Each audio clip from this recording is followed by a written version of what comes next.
할렐루야. 네, 같이 한번 축복하십니다. 새해 복 많이 받으세요. 서로 얼굴을 보시면서 새해 복 많이 누리세요. 로마서 8장을 가리켜서 우리가 무슨 장이라고 이름을 붙일 수 있느냐면 성령장입니다. 그래서 1절에서 마지막 절까지 쭉 보시면 성령이라고 하는 말이 몇 번 나오느냐면 20번 나옵니다. 그 정도로 로마서 8장 속에 쭉 흐르고 있는 거룩한 하나님의 역사가 무슨 역사냐면 성령의 역사입니다. 그래서 이제 1절 말씀과 2절 말씀 이 두 구절은 꼭 암송을 하셨으면 좋겠어요. 다시 한번 우리 암송하는 의미에서 암송을 하시는 분도 한번 같이 보시고 같이 선포하십니다. 1절과 2절 말씀 시작. 그러므로 이제 그리스도 예수 안에 있는 자에게는 결코 정죄함이 없나니 이는 그리스도 예수 안에 있는 생명의 성령의 법이 죄와 사망의 법에서 너를 해방하였음이니라. 여기에 너 대신에 누구를 넣을까요? 나를 넣으셔서 다시 한번 1절, 2절 고백합니다.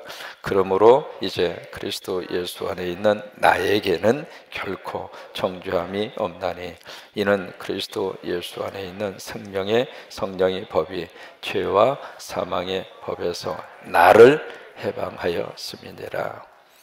그래서 이 성령님을 여러 가지로 우리에게 가르쳐주고 역사해 주시고 해석해 주는 성경이 로마서 8장입니다.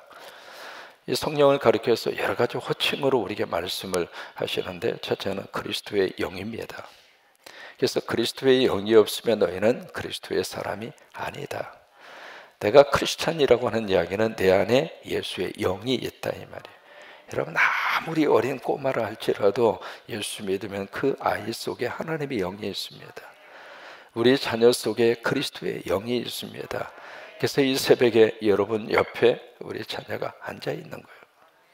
예수를 잘 믿느냐 못 믿느냐 그건 우리 판단할 수 있는 영역이 아닙니다. 이분이 구원을 받았을까 못 받았을까 우리가 어떻게 알아요? 이분이 천당을 갈까 안 갈까 어떻게 알아요? 그 영역은 우리 영역이 아닙니다.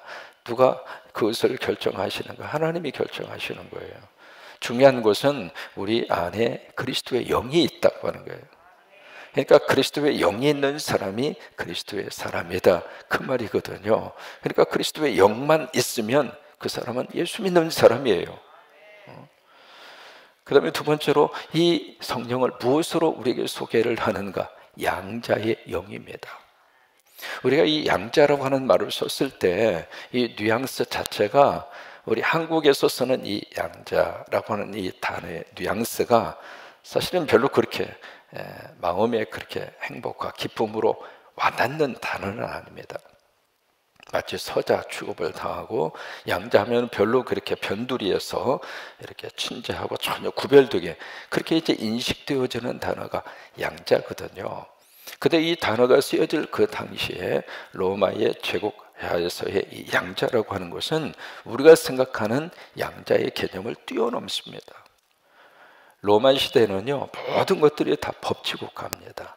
로마 제국 자체가 그랬어요. 법을 통해서 모든 것을 시스템으로 굴러갔던 나라가 로마였기 때문에 그 당시에는 법적으로 이분이 자녀된 그 자리 양자로 딱 해서 영어로 말하면 아답트가 되는 거죠. 아답트가 딱 돼서 양자로 법적으로 그의 호적 속에 싹 들어가잖아요. 그러면 모든 법적인 권리와 법적인 모든 자격을 부여받아요. 이제 그 당시에는 이 양자라고 하는 이 말이 어떤 의미로 통용이 들었냐면 친자예요. 그러니까 친자나 양자나 아무 차이가 없었어요. 왜? 법으로 규정을 하니까 우리는 정서로 그 다음에 관계로 혈연으로 그렇게 해서 우리가 규정을 하니까 양자라고 하는 단어가 별로 그렇게 가슴 속에 와닿지 않습니다만은 그 당시에는 양자는 곧 친자예요. 어느 정도 이제 법적으로 로마 제국 사회가 통치를 했느냐면 친자라 할지라도 부모님이 딱 봤을 때 좀 싹수가 없다 싶으면 친자의 자리에서 법적으로 빼버립니다. 그러면 그 친자는 끝난 거예요. 그러니까 성령님이 바로 우리에게 어떤 영으로 오시는가? 양자의 영으로 오신다고 하는 거예요. 양자의 영으로 와서 우리에게 어떤 축복을 주시느냐면, 양자의 영이 딱 들어오면 그 다음에 우리가 부르는 호칭이 다릅니다. 아빠, 아빠. 이것으로 끝나지 않고 오늘 성경에 보시면 아빠, 아버지. 이 아빠라고 하는 말이 ABBA거든요. 이 발음대로 우리가 쓰면은, 그래서 처음에는 이 아빠라고 하는 말을 우리 성경에 아바라 그랬어요. 아바라. 여기서 나오는 것이 아바 기도입니다. 아바 기도. 그러니까 기도할 때 아바 하면서 이제 부르짖는 기도를 하자. 거기서 이제 아바 기도가 한동안 우리 한국 교회 안에 유행처럼 쫙 하고 흘러갔었어요. 기도하다가 아바. 사실은 그게 성서적으로 틀린 건 아닙니다. 우리가 이제 아빠를 부르잖아요. 아빠 하면 자녀들이 부모를 부를 때 길게 설명이 필요합니까? 아니면 아빠 한 번만 하면 됩니까? 설명이 필요 없잖아요. 아빠를 부르고 나서 불초소생이 이 엄동선안에 아바바마께서 전체에 권한하오시고, 그럼 뭐라고 그래요? 야, 복잡하다. 한마디만 해라. 우리가 하나님을 부를 때도 마찬가지입니다. 이 월삭에 아빠 부르시면 돼요. 한번 불러볼까요? 시작. 아빠. 이게 내가 절박할수록 부르는 음성이 달라요. 내가 좀 편안하고 먹고 살면 아빠. 그런데 내가 좀 다급하고 내가 뭔가 큰 아빠의 도움이 필요할 때는 어떻게 부를 것 같아요? 뭐 상상해 보시면 아시잖아요. 하나님 앞에서도 마찬가지입니다.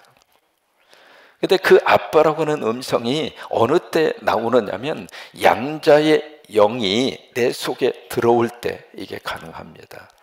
그러니까 양자의 영, 성령이 내 안에 들어오셔서 나를 하나님의 친자로 내 스스로가 인식되어지고, 내 스스로가 나는 하나님의 자식이다 라고 하는 사실이 머리와 그리고 영적으로 그것이 확신되어졌을 때, 그때 우리가 하나님을 뭐라고 부르는가? 아빠, 아버지라고. 우리가 지금 이 아빠라고 하는 이 이미지 자체가 여러 가지로 우리 머릿속에 각자마다 아빠에 대한 이미지를 다르게 가지고 살아요. 흔히 이제 우리 아이들에게 있어서 아빠는 하도 바쁘니까 이것 때문에 바쁘고 저것 때문에 바쁘고, 새벽에 나가면 저녁에 들어오시고 얼굴 보기도 힘들고, 그래서 이제 아이들의 머릿속에 아빠는 바빠에서 나온 말이구나. 털 무슨 얘기하면 아빠 바빠, 아빠 할 일 있어, 아빠 바빠. 그래서 이제 아이들의 머릿속에 바빠에서 아빠가 나왔구나. 그렇게 이제 아이들이 인식을 하는 그런 시대 속에서 사는 거예요. 한 번에 이제 엄마하고 아이의 초등학교 1학년 아이하고 가족 앨범을 쭉 이렇게 보다가, 이제 아빠하고 엄마하고 젊은 시절 결혼 초에 저 바닷가에 가서 비키니 차림으로 멋지게 그렇게 좀 폼잡고 찍은 사진을 딱 보면서 아이가 엄마에게 묻는 거예요. 엄마, 이 몸짱이다. 이 몸짱에 이 머리에 숱이 많고 이렇게 멋진 남성이 누구야? 그러니까 엄마가 네 아빠잖아. 그러니까 애가 뭐라고 그러냐면, 그럼 이 남자하고 헤어지고 머리숱도 없고 배 나온 남자하고 다시 시집간 거야? 그렇게 묻는 거예요. 근데 이 아이들이 철이 들어가면서 아빠가 바빠에서 나온 것이 아니라 손에는 꾸준히 살에 배어있고 가족들을 위해서 분주하게 뛰어다니고, 그리고 돈 벌고 이 경제적 활동을 하고, 이게 너무너무 수고해서 우리 가정이 이렇게 살고 있구나. 거기에서 아빠는 바빠에서 나온 것이 아니라 아파에서 나온 거구나. 그렇게 아이들이 생각을 바꾼다고 하는 거예요. 여러분, 이 아빠라고 하는 이미지를 각자 다르게 다 가질 수는 있습니다만은, 우리 하나님 아버지는 우리가 육신적으로 겪고 있는 아빠의 영역을 뛰어넘습니다. 아빠가 있습니다.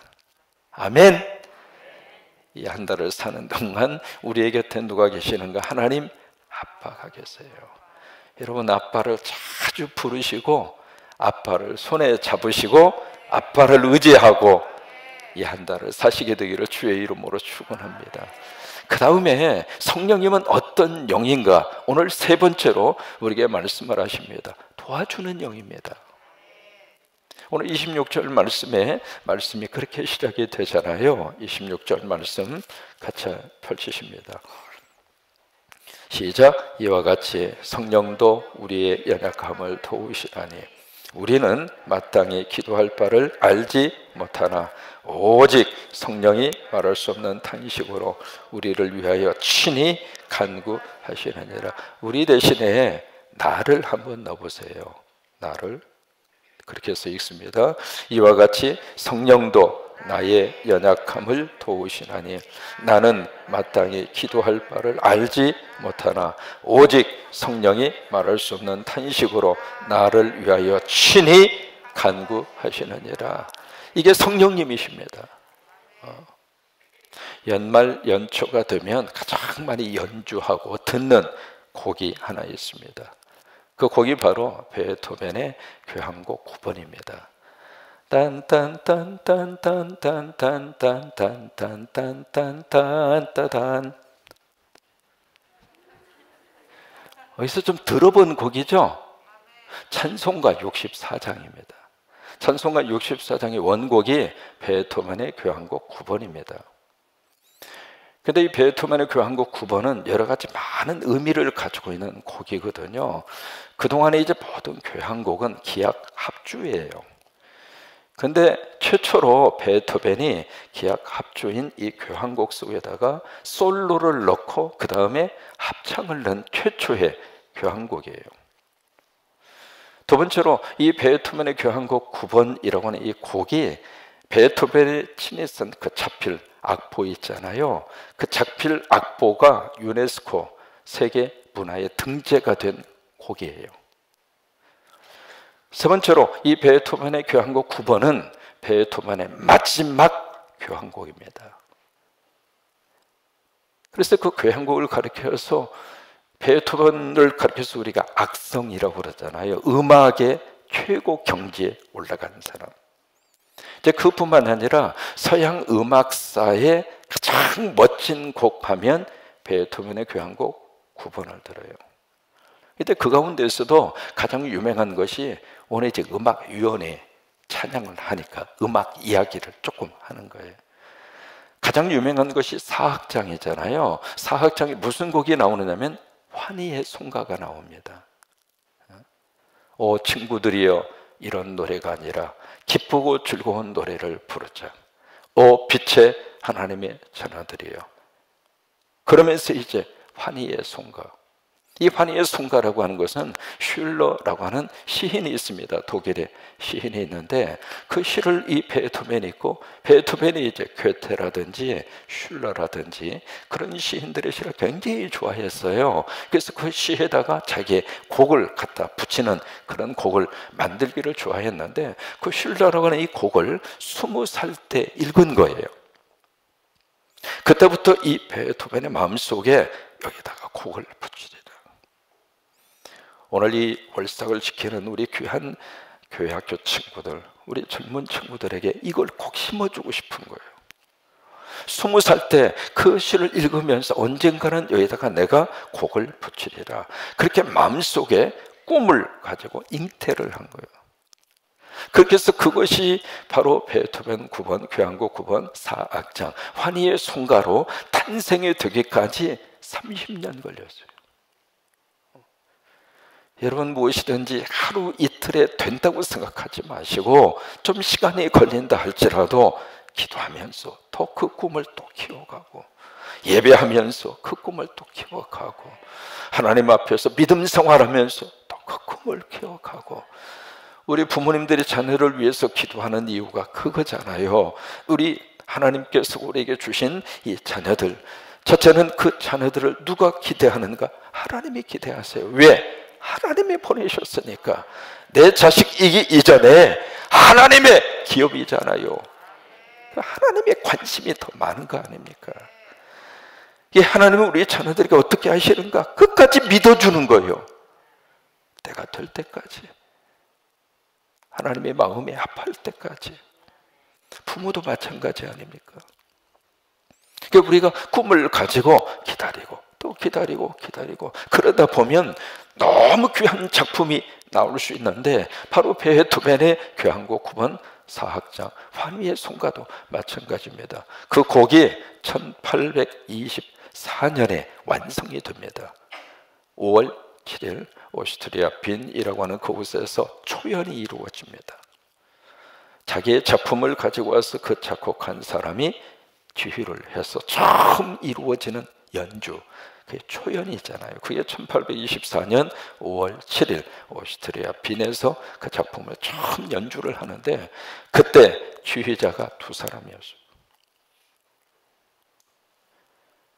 왜 지휘자가 두 사람이었는가? 베토벤이 그때 아무 소리를 못 듣는 귀머거리가 됐습니다. 27살 때부터 서서히 청력이 떨어졌습니다. 그러다가 1824년 베토벤의 나이 53살입니다. 53살 때는 아무 소리도 못 들었습니다. 여러분, 음악가가 소리를 못 듣는다, 끝난 거죠. 축구 선수가 발을 다쳤다, 끝난 거죠. 그런데 아무 소리도 들리지 않는 그 속에서 베토벤은 무슨 소리를 듣고 그 곡을 썼을까? 영의 소리를 들은 거죠. 그래서 그 작품이 나온 거예요. 그래서 초연을 하는데 베토벤의 소리를 못 들으니까 주의를 못 하잖아요. 그래서 그 극장 측에서 여성 주의자 한 분을 내세우고, 그 다음에 베토벤이 그 옆에 서서 뭘 보고 베토벤의 지휘를 했느냐면, 베토벤의 지휘를 하면 그것을 읽고서 옆에서 그 지휘자가 지휘를 해준 건데, 그 활의 활끝을 보고 지휘를 한 거예요. 소리를 못 들으니까. 그래서 연주가 끝났는데 우리와 같은 박수를 사람들이 보내는데 베토벤은 아무 소리를 못 들으니까 멍하고 서 있는 거예요. 옆에 있던 지휘자가 딱 돌아서서 보시라고. 그러니까 거기 있는 관중들이 소리를 못 듣는다고 하는 것을 알고 모자를 벗어서, 그리고 손수건을 꺼내서 팍 베토벤에게 일어나. 왜? 눈은, 근데 이제 눈도 시력도 아주 약화가 됐었습니다.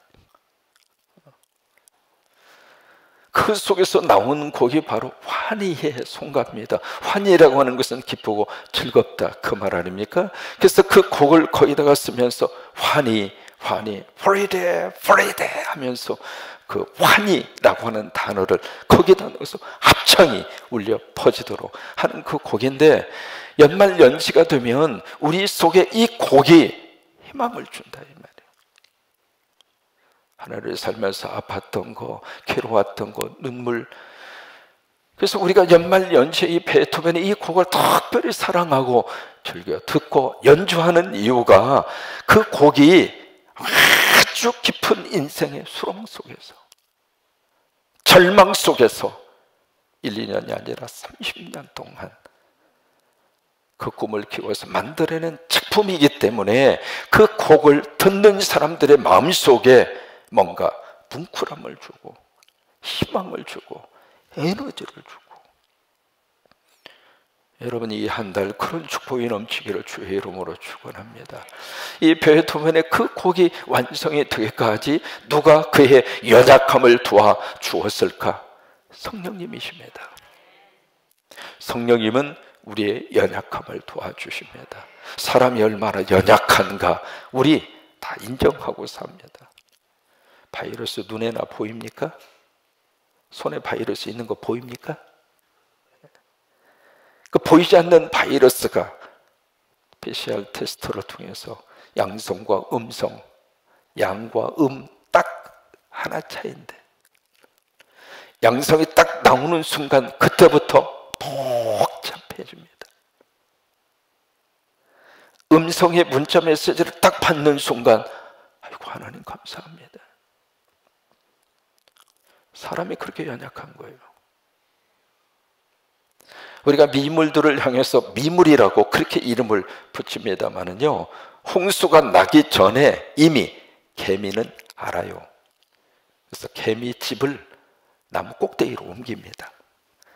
사람은 홍수가 나는 것 잘 모르고 거기서 좋다고 수영하고 놀고 바베큐 구워 먹고. 거미는요, 이 바람의 방향을 정확하게 알고 자기 집을 짓습니다. 여러분, 개미나 거미나 미물이죠.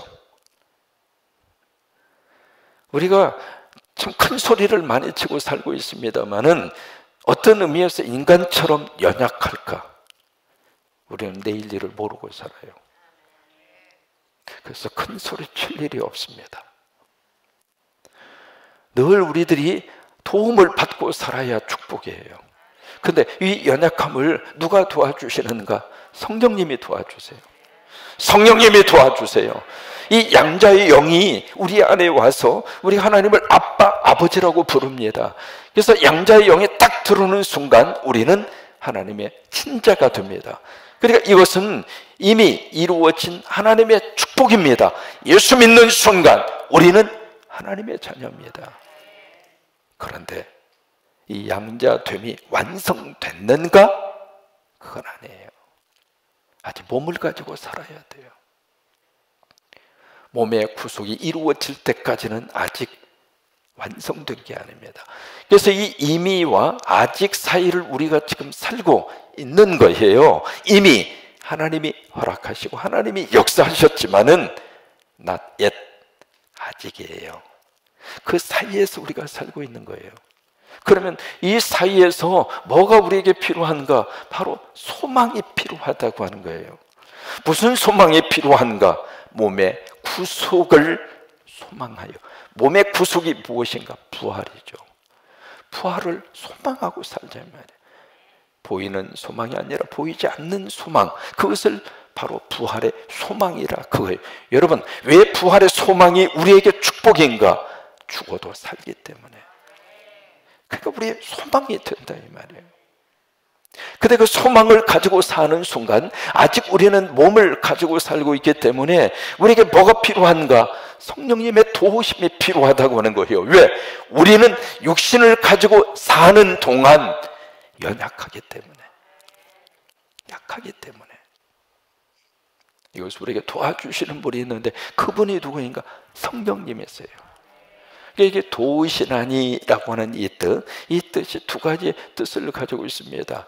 헬라어 원문에 보시면 도우신다라고 하는 이 뜻이 무슨 뜻이냐면 내 곁에 딱 서서 건너편으로 나를 넘겨준다 그 말이에요. 그게 도우신다고 하는 헬라어 뜻이에요. 앞으로 바르게 가는데 앞에 큰 통나무가 길을 가로막고 있어요. 치울 수도 없고 어떻게 건너뛸 수도 없고. 그래서 그 앞에서 막 가슴 졸이면서 어떡하지? 근데 성령님이 나를 번쩍 들어서 건너편으로 옮겨준다 이 말이에요. 이게 도우신다고 하는 단어의 뜻이에요. 두 번째로 이 도우신다고 하는 이 단어가 현재형, 현재 완료형으로 그렇게 되어져 있습니다. 그게 무슨 의미냐면 과거에도 도와줬고 지금도 도와주고 내일도 도와준다 이 말이에요. 여러분, 성령님은 도와주세요. 아멘. 성령님 이 한 달 도와주세요. 성령님 우리 자녀들 도와주세요.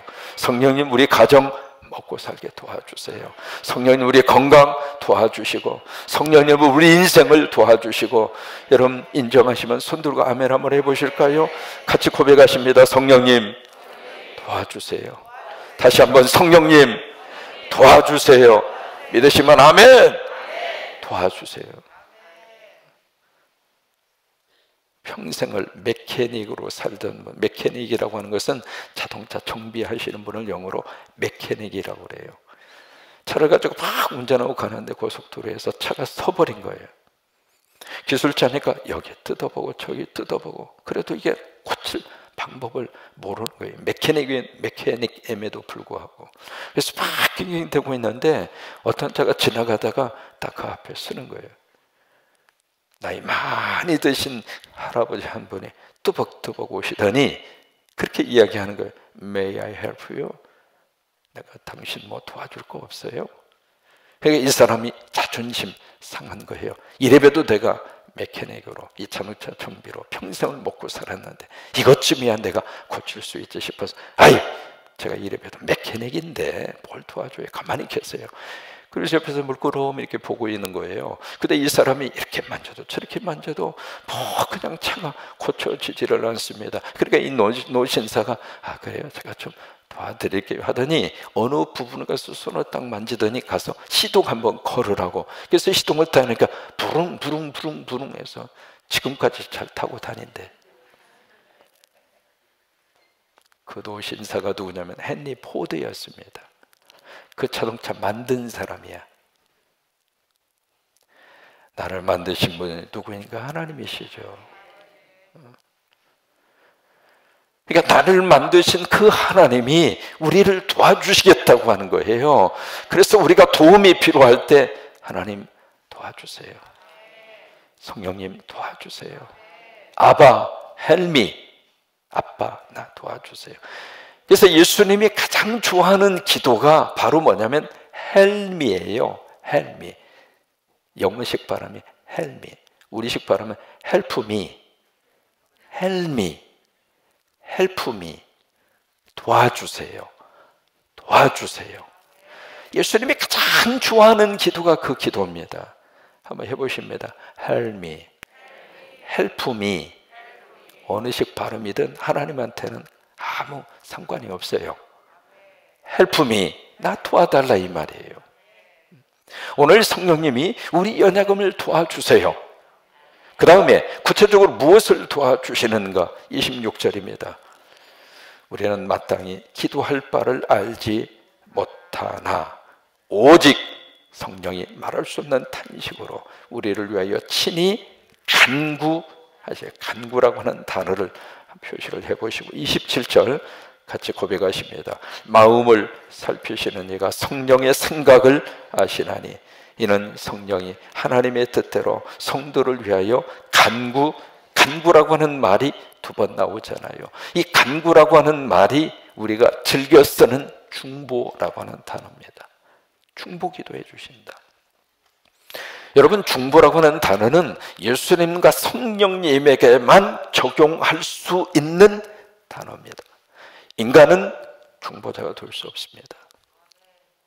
그래서 우리가 교회에서 잘못 쓰는 용어 중에 하나가 그 용어입니다. 우리가 할 수 있는 것은 무엇인가? 도고입니다. 디모데서에 있는 말씀대로 도고. 그것이 정확한 표현이고요.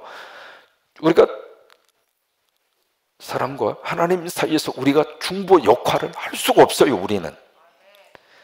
근데 성령님이 그 일을 하신다 이 말이에요. 성령님이 하나님과 우리 사이에서 중보 역할을 하셔서 우리를 위해서 중보기도 해 주신다 이 말이에요. 그래서 성령님이 그것을 도와주세요. 새벽에 나와서 아버지 부르면서 기도하려고 막 애를 쓰잖아요.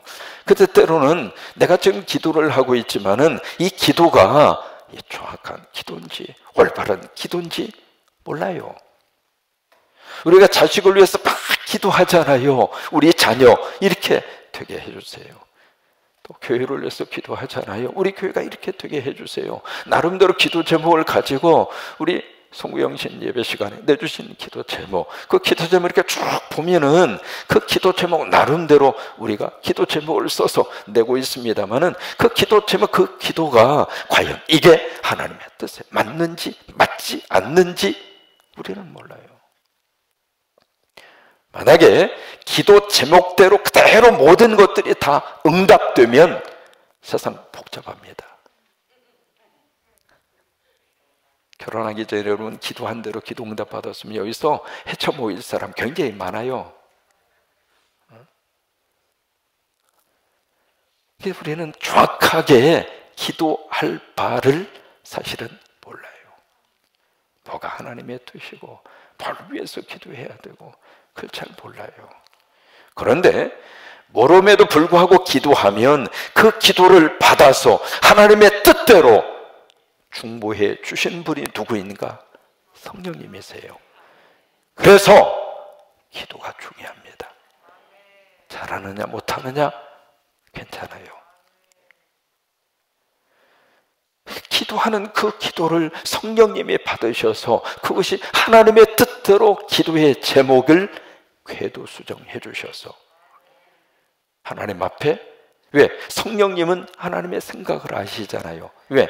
하나님의 영이니까, 그리스도의 영이니까 하나님의 생각을 알거든요. 그러니까 내가 기도하는 그 기도를 성령님이 받으셔서 그것을 하나님의 뜻대로 간구해 주셔서 결국에 가서는 그 기도의 응답의 축복을 받아 누리도록 성령님이 그렇게 역사하신다고 하는 거예요. 독일의 속담에 그런 말이 있습니다. 내가 기도하기 시작하면 하나님은 응답하기 위하여 손을 펴신다. 내가 기도하면 성령님이 여러분의 곁에서 함께 기도해 주십니다. 성령님이 우리의 기도를 함께 해 주십니다. 그래서 성령님이 우리를 위하여 친히 간구하심으로, 그것도 그냥 간구가 아니라 탄식이라고 하는 단어를 쓰고 있잖아요. 여러분, 왜 성령님이 탄식하실까요? 우리 기도를 받으시면서 성령님이 안타까운 마음으로 우리의 기도를 도와주셔서 그 기도가 하늘에 상달되도록 성령님이 역사하셔서 그 기도의 은혜를 받고 누리고 살아가도록 성령님이 우리의 기도를 들으시고 도와주시고 역사하십니다. 이 한 달을 사는 동안 그 은혜가 우리 가운데 충만하시기를 주의 이름으로 축원합니다. 특별히 이 새벽에 우리 귀한 교회 학교 친구들, 우리 자녀들 하나님이 특별하게 도와주시게 되기를 축복합니다.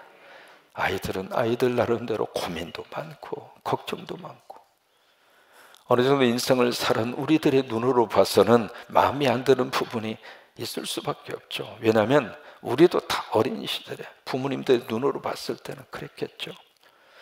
그래도 나름대로 우리가 열심히 최선을 다해서 살고 그리고 달려오다 보니까 어른된 이 자리까지 올라왔잖아요. 우리 아이들은 우리가 자라고 우리가 살았던 그 시대하고는 전혀 다른 시대를 지금 아이들이 살고 있습니다. 아무리 이해하고 아무리 그것을 알려고 해도 모릅니다. 왜? 우리가 어린 시대에 그런 세계를 경험해 본 적이 없어요. 여러분 그렇잖아요. 그냥 그 시절에는 아이들하고 그냥 구슬치기 하고 딱지치기 하고 뭐 그러면서 막 뭐 오징어 게임이나 하고 뭐 그러면서 막 정신없이 땅을 가까이 하고 그렇게 살았던 우리들의 입장으로서는 태어나는 순간부터 기계를 손에 잡고 태어나는 순간부터 가상의 세계에서 태어나는 순간부터 전 세계를 한 지구촌에서 그 속에서 살고 있는 아이들하고 우리가 이해를 어떻게 합니까? 그러나 우리는 희망합니다.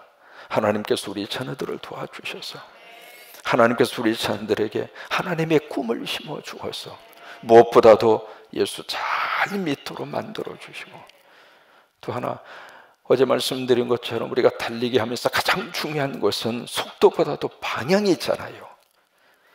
근데 대한민국은 방향을 한쪽만 가라고 하는 거예요. 모든 아이들이 그쪽으로만 달려가라. 그쪽으로만 다 달려가게 해서 1등, 2등, 3등, 4등, 5등. 여러분 전 세계에서요 전체 우리 아이들을 한 방향으로만 달리게 해서 순위를 매기는 나라가 흔하지 않아요. 하나님은 그렇게 우리를 살도록 이 세상에 보내신 거 아니에요. 어떻게 살게 하시는가? 각자 방향으로 뛰라고 하는 거예요. 공부 잘하는 아이는 그 방향으로 뛰고 신체가 건강한 아이는 이 방향으로 뛰고 가슴이 뭔가 뜨거움이 있는 아이는 그 방향으로 뛰고 그냥 볼을 가지고 잘 놀아. 그러면 손흥민처럼 축구로 뛰고, 손흥민이가 지금 전 세계에서, 와, 손흥민의 광팬 중에 한 분이 연자씨입니다. 와, 기도도 하고 있어요. 그래서 저는 그렇게 기도합니다. 손흥민이가 받은 월급 중에 11조를 이리 보내주면 십자가 세우고 싶다고. 다른 방향으로 뛰라고 하는 거예요. 한 방향으로만 뛰라고 하지 말고. 오늘 이 새벽에 우리 부모님들이 거기서부터 자유함이 있었으면 좋겠습니다. 여러분, 우리 자녀들 하나님께서 멋지게 앞으로 들어 쓰실 것입니다. 그래서 한 방향으로만 세워서 그냥 공부, 오직 공부, 오직 공부. 그 방향만 결코 옳은 게 아닙니다. 그래서 하나님께서 우리 자녀에게 주신 그 재능과 그 기술을 미리 잘 이렇게 터득을 해서, 지난번 우리 그 가정에 신방을 갔는데 대학을 안 가고요, 고등학교 졸업하자마자 벌써 자기가 하고 싶은 기술 쪽으로 방향을 틀었더라고. 그래서 잘했다고 그랬어요. 왜? 대학 등록금 벌었잖아. 그 등록금 가지고 사업 미천으로 삼아서 시작하라, 그 말이야. 그러니까 우리 부모님들이 기도하면서 하나님의 지혜가 필요합니다.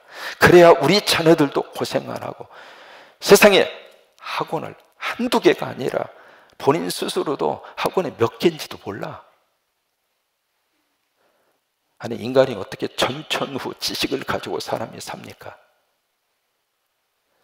그러니까 이거 우리가 기도하면서 우리 자녀들을 먼저 성령님이 도와주시기를 바라고, 부모님들도 기도하면서 지혜롭게 잘 도와주어서 하나님께서 우리 자녀들을 멋지게 들어 쓰시도록 그런 역사와 능력이 임하게 되기를 주의 이름으로 축원합니다. 사실은 우리 아이들 좀 오늘 안수를 하고 싶은데 아직도 오미크론 문제가 있고 그래서 올라오면서까지 좀 고민을 했습니다. 안수하고 싶은 마음은 똑같지만은 조금 제가 절제하고, 그 자리에서 한번 일어나셔요. 우리 자녀들 한번 자리에서 일어나셔서 이 기도가 우리 자녀들에게 복이 될 것입니다. 이 기도가 우리 자녀들에게 큰 축복으로 하나님이 역사하실 것입니다. 보면 우리 성광교회 우리 자녀들, 제가 이제 6년, 7년째잖아요. 보면 우리 아이들이 참 잘 나가요. 참 하나님이 잘 풀어지게 해주세요. 왜냐하면 새벽에 영성으로 기도하죠. 새벽 기도 와서 기도받죠. 안 될 수가 없어요. 하나님이 복을 주세요. 이 새벽에도 우리 일어난 우리 자녀들 그렇게 축복할 줄로 믿어요. 자, 옆에 있는 우리 자녀들을 보시면서 손을 한번 들어주세요. 자, 우리 자녀들 앞으로 자녀들을 보시면서 자녀들에게 손이 향할 수 있도록 눈 뜨고 우리 자녀를 보면서 이 기도를 함께 합니다. 하나님, 이 시간 이 새벽에 월삭에 우리 부모님 곁에 우리 자녀들이 왔습니다. 주님의 이름으로 일어났습니다. 손을 들어 안수하고 축복합니다. 자녀들을 이 세상에 보내신 분은 여호와 하나님이십니다. 내 자식이기도 하지만 하나님의 기업입니다. 주님, 이들에게 하나님이 달란트를 주셨습니다. 어떤 달란트를 주셨는지 우리가 잘 지혜롭게 분석하고 잘 판단해서 하나님이 기뻐하는 방향으로 우리 아이들이 성공하고 우리 아이들이 잘 될 수 있도록 우리가 지혜롭게 잘 도와주게 하옵소서. 특별히 성령님, 우리 아이들을 도와주옵소서. 저들의 진로를 도와주시고 저들의 생각을 도와주시고 저들의 꿈을 도와주시고 저들의 믿음을 도와주시고 저들이 가고자 하는 그 길을 도와주옵소서. 하나님이 도와주실 줄로 믿습니다. 이 새벽에 우리 모든 성도들이 목사님이 손들고 안수합니다. 잘되게 하옵소서. 그리고 우리 성광이 기쁨이 되게 하옵소서. 새벽에 나오지 못한 우리 자녀들에게도 동일한 은혜를 주셔서 세계 곳곳 어느 곳에 있든지 그 복 내려 주옵소서. 아버지가 축복하실 줄로 믿고 특별히 이 새벽에 일어선 우리 자녀들에게 성령의 기름 부으심을 허락하셔서 예수 안에서 멋진 내일의 예수의 살림꾼들이 되게 하옵소서. 저들이 잘되어 덕보는 사람이 많아지게 하시고, 저들이 잘되어 높은 곳에서 하나님 잘 섬기게 하옵소서. 예수님의 이름으로 축복하고 기도합니다. 박수 한번 해주십시오.